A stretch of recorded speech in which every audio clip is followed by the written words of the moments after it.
NEET छात्रा की 11 दिन की ट्रैवल हिस्ट्री खंगालेगी एसआईटी टीम। शंभू हॉस्टल संचालक के बेटे का भी डीएनए टेस्ट। नमस्कार, आप देख रहे हैं सिटी पोस्ट लाइव। मैं हूं सृष्टि राज। नीट छात्रा रेप मौत केस में जांच का फोकस अब छात्रा की पूरी डिजिटल और फिजिकल मूवमेंट पर केंद्रित हो गया है। जानकारी के मुताबिक एसआईटी अब छात्रा की 11 दिन की travel history, call detail, tower location और मोबाइल सर्च हिस्ट्री खंगाल रही है। इससे साफ होगा कि छात्रा के साथ क्या, कब और कहां हुआ, छात्रा की सबसे ज्यादा बातचीत किससे हुई और कहां सबसे ज्यादा समय तक मोबाइल लोकेशन पाई गई।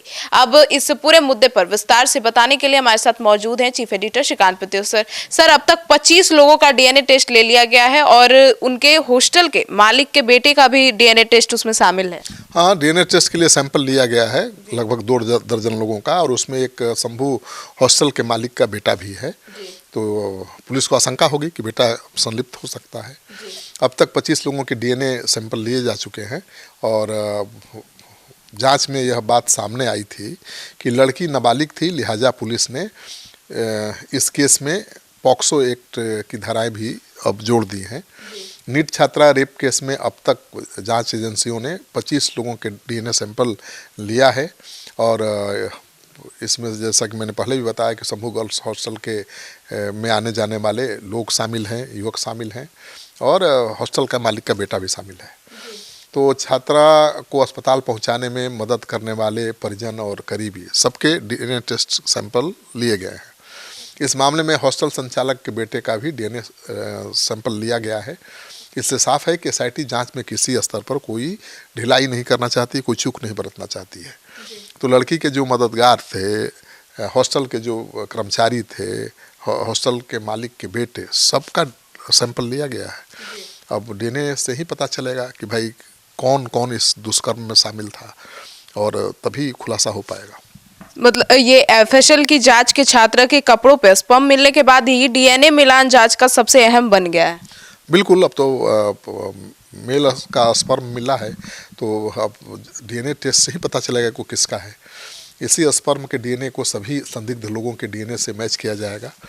जांच एजेंसियों का मानना है कि अगर एक भी प्रोफाइल मैच होती है तो केस की दिशा पूरी तरह साफ हो जाएगी।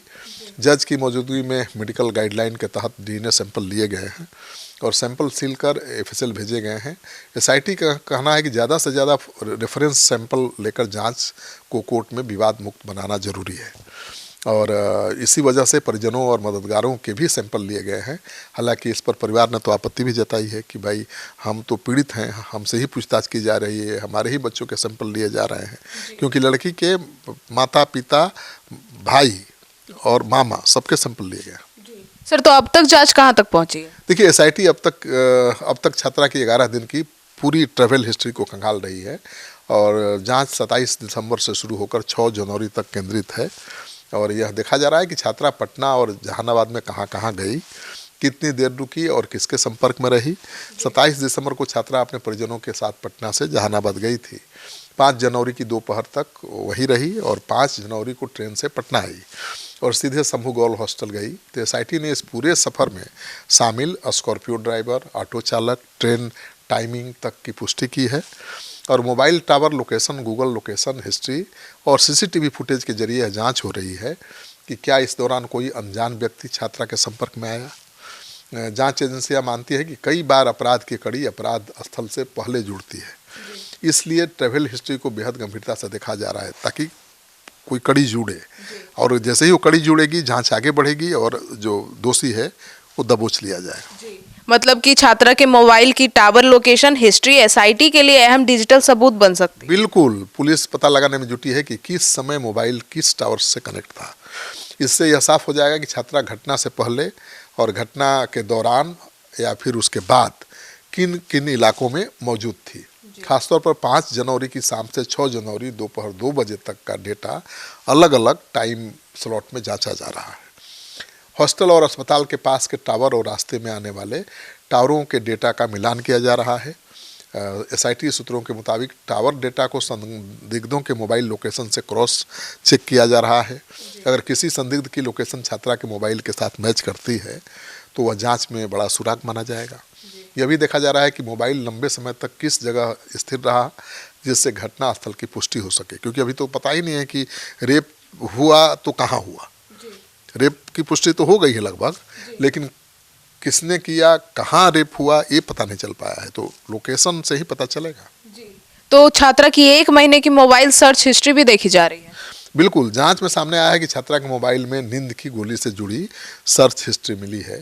पुलिस यह समझने की कोशिश कर रही है कि छात्रा ने किस मानसिक हालत में ये सर्च किया।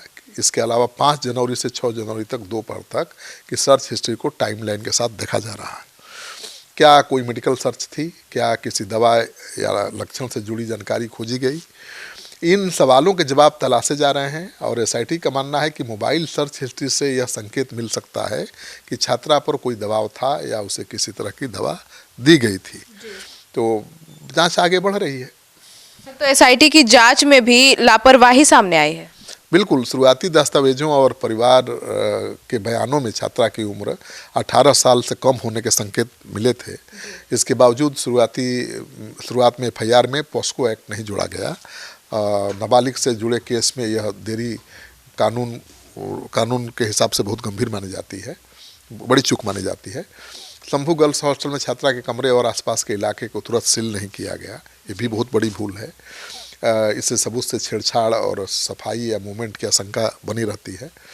फॉरेंसिक प्रोटोकॉल के मुताबिक यह शुरुआती स्तर की बड़ी लापरवाही मानी जाती है और घटना के बाद पहले 24 घंटे के सीसीटीवी फुटेज जब्त करना सबसे ज़रूरी होता है। हॉस्टल आसपास की गलियों और रास्तों के कैमरों का डेटा समय पर सुरक्षित नहीं किया गया, ये सब सवाल तो उठेगा। इससे फुटेज डिलीट या ओवरराइट होने का खतरा भी बढ़ा है। प्रभात मेमोरियल हॉस्पिटल में एमएलसी तैयार होने और चोट के संकेत मिलने के बाद भी जांच की रफ्तार नहीं बढ़ी। शुरुआती स्तर पर रेप के एंगल को मजबूती से नहीं पकड़ा गया, इससे जांच की दिशा कमज़ोर पड़ती चली गई। तो कई ऐसी भूल हुई है पुलिस से और एसआईटी से, जिसको लेकर परिवार के लोग सवाल तो उठा ही रहे हैं। और बहुत हो गया, अब तो सच्चाई सामने आनी चाहिए और जो पापी दोषी हैं उनको फांसी पर लटकाया जाना चाहिए। तो सुना आपने हमारे इस डिबेट को। तो अब इस पूरे मामले को लेकर और आरोपी को लेकर आपकी क्या राय है, कमेंट सेक्शन में जरूर बताइएगा। धन्यवाद।